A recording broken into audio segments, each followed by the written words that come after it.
PASW staff, clients, and friends joining us. Welcome to Monday's Film Scoring Challenge class. Thanks for tuning in. We had a great time on Friday looking at the Robert Zemeckis film Back to the Future, and your guys' great job with scoring the scene with him on the skateboard. That was so much fun watching. You guys we're getting better at zeroing in on the mood of the scene and not our favorite song. So that's what Joe and I have been talking to you guys about on Zoom and all those things. So that's good. We're going to do another film from Alfred Hitchcock that we've looked at a few of his because they're just they're iconic and they're still they're used for learning purposes. I mean, they're used because they're still really good movies. And I figured since this is The Boss is John Pace's favorite Hitchcock film, we should look at it. So we're going to look at the 1958 psychological noir film Vertigo.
Now, those are really trippy opening titles, right? I mean, what a brilliant opening. Such a different way of opening a movie in 1958.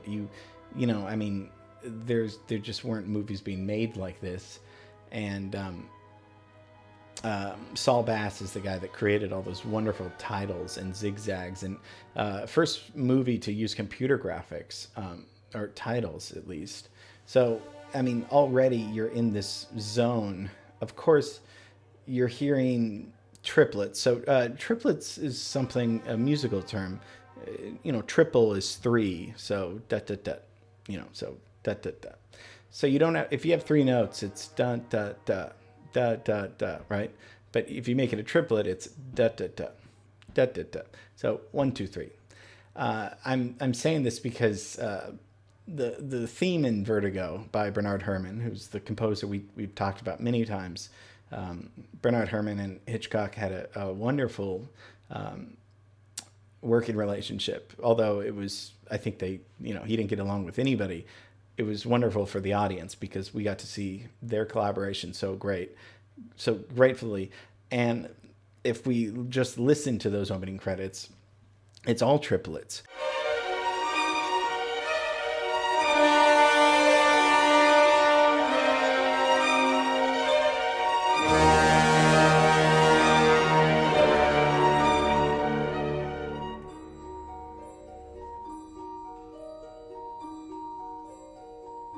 So, I mean, Vertigo is confusing to explain.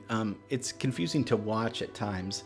I've seen it a few times and I still don't really understand it. But it's mostly Jimmy Stewart is the detective. He's a former detective guy, and his partner he sees his partner die by being falling off the ledge of this building. He develops acrophobia, which is a fear of heights, an extreme fear, and also vertigo, which is it's a false sense of the rotational environment that you're in.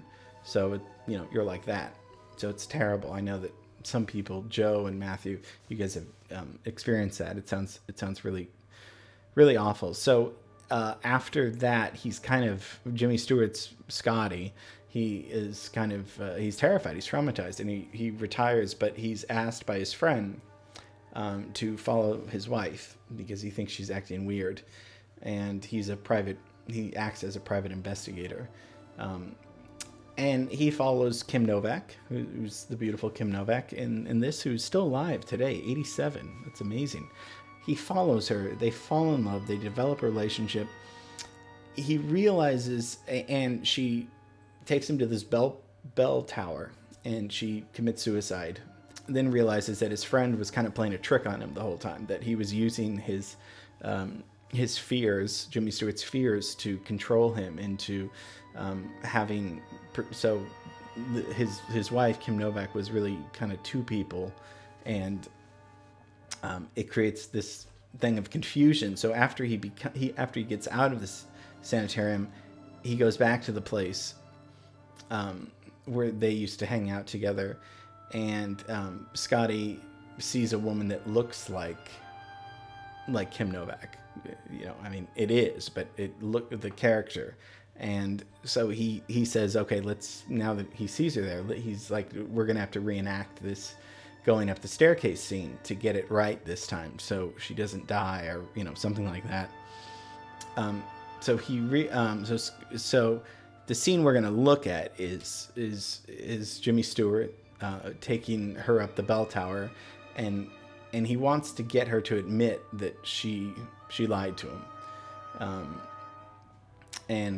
I only put about a minute of the scene in there, so I'll show you the whole scene, but we're only going to score a minute of it. But because it's the last scene of the movie, so I'll show you the whole scene, and then we'll just score the minute part section. So we'll see both. But so he's taking her up this bell tower staircase, and he's also also able to overcome his fear and conquer his fear of acrophobia, of these heights.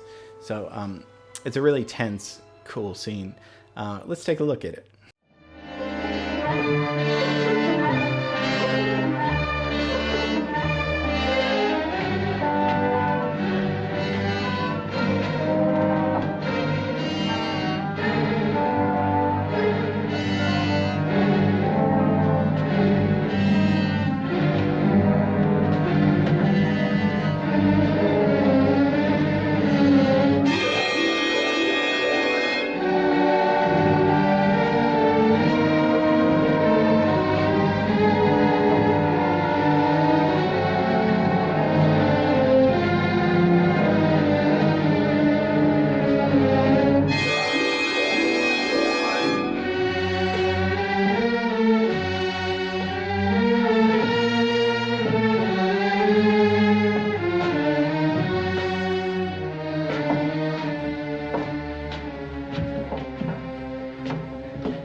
As I could get, but you went on.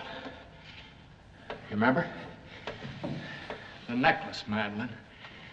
That was the slip. I remembered the necklace. Let me go! Now we're going up the tower, Madeline. You can't, you're afraid! Now we'll see. We'll see. This is my second chance. Please! But you knew that day that I wouldn't be able to follow you, didn't you? Who was up there when you got up there? Elster and his wife? Yes. Yes, and she was the one who died. The real wife, not you. You were the copy. You were the counterfeit, weren't you? Was she dead or alive when you... Daddy's broken her neck. He'd broken her neck. Wasn't taking any chances, was he? So when you got up there, he pushed her off the tower. But it was you that screamed. Why did you scream? I wanted to stop it, Scotty. I ran up to stop it. You wanted to stop it. Why did you scream? Since you tricked me so well up to then, you played the wife very well, Judy. He made you over, didn't he? He made you over just like I made you over, only better.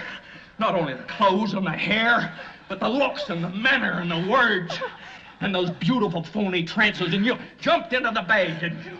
I'll bet you're a wonderful swimmer, aren't you? Aren't you? Aren't you? And then what did he do? Did he train you? Did he rehearse you? Did he tell you exactly what to do, what to say? You were a very apt pupil, too, weren't you? You were a very apt pupil. But why did you pick on me? Why me? You're opposite. Yeah, sit down. I was the setup, wasn't I? I was the setup. I was a made-to-order witness. I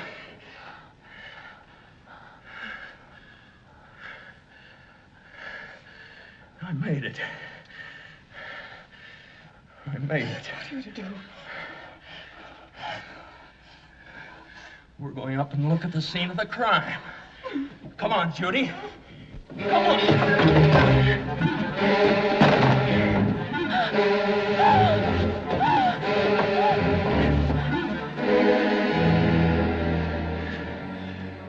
is where it happened. And the two of you hid back there and waited for it to clear, and then you sneaked down and drove into town. Is that it? And then, you were his girl, huh? Oh, what happened to you? What happened to you? Did he ditch you? Oh, Judy, with all of his wife's money and all that freedom and that power, and he ditched you. What a shame. And he knew he was safe. He knew you couldn't talk.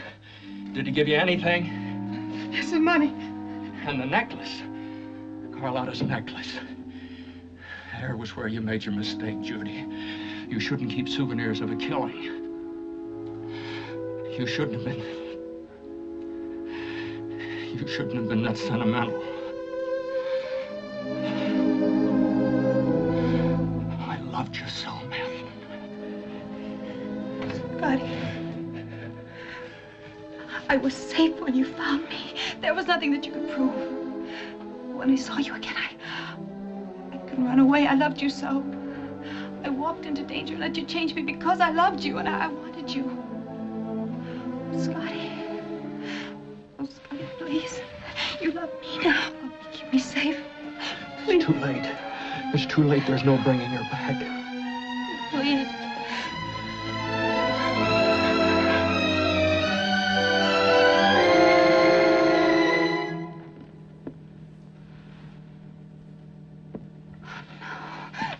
I heard voices. God have mercy.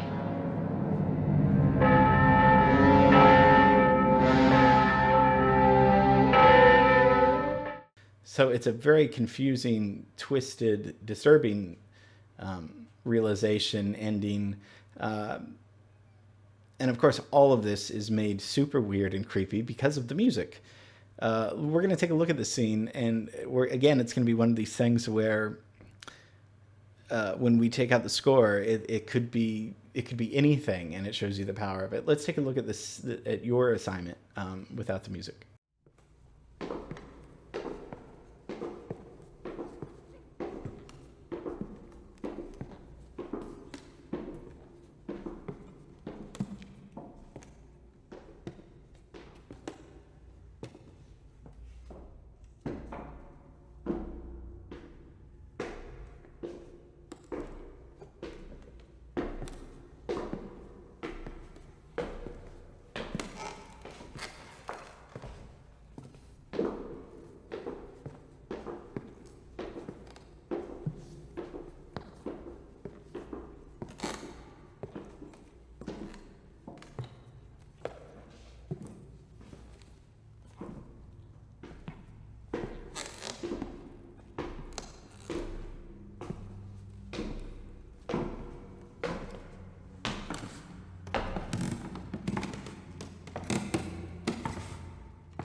So still creepy, I guess, because the set, it's supposed to be at the Mission, but it was really just a set at Paramount Studios, is kind of creepy. And I did add some reverb and echo into the stairs. So I guess I could see it to be creepy without any music already. But also, when you think of it, because I always put myself in the moment of what was it like that day of shooting. It's just Hitchcock saying, okay, like go up these stairs and kind of look scared. And then the two actors are going up the stairs. I always think of it as the people on set and the actors are just doing a job, and they have no idea what the score is going to sound like. They have no idea what Bernard Herrmann's going to come up with. Bernard Herrmann has no idea. So if you think of it as it's so fresh in the minds where, and this is the magic of movies. This is really the magic of, and I've been on sets where it looks like nothing is happening. And you're just like, you don't even understand. And then with a little editing, a little music, a little polish, a little luck, magic happens. And you're like, how did this even happen? I was there that day and it looked really boring. So that's part of, what I love about movies. So our assignment, if you choose to accept it, we're going to have to find something suspenseful. So this is in place of Bernard Herrmann's score. make it as suspenseful as we can be. Now, maybe that could be scary. I don't know. Again, I like we said a few weeks ago, I don't want any lyrics in this. So please don't send any lyrics. Because I just don't think that would distract from the real drama and suspense of the scene between the two actors. So find something suspenseful. Get as scary as you can in your mind, or to scare to scare me, to scare the viewer. This is going to be fun. This is a good assignment for us. So get it to me by tomorrow. Send me the link or email or text me. That's fine. Said it all. Love you, miss you, and I will see you tomorrow.